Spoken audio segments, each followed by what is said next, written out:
Karibu sana mzee. Asante sana. Mganga, mimi nimekuja nina shida. Yaani toka unapotoka, mimi shida yako naijua mwanzo mpaka mwisho. Na ndio na shida gani? Sawa mganga. Mimi nimekuja shida yangu uniulie kijana mmoja anaitwa Naiza, anaimba muziki. Sipendi kabisa kumuona yule kijana.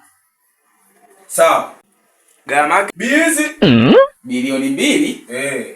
Sawa mganga, nitauza shamba langu la mikorosho Lindi kule. Sasa mzee, haina haja mimi kukupa dawa mpaka uende makaburini. Ndio. Ugonjwa wa kisukari peke yake unaua. Kivipi yani? Mtafutie vitu vyenye sukari kama majuisi, yani mavitu yale, mabiskuti, kimpa kwa wingi. Acheleweshe. Kwa hiyo kumbe ugonjwa wa kisukari unatosha kabisa kumuua. Hata kama sijatumia uganga. Tawile. Basi mganga, mimi nashukuru sana kwa ushauri wako. Karibu bwana. Nashukuru sana mganga. Karibu. Japo umeshindwa kumuua, nashukuru. Tawile.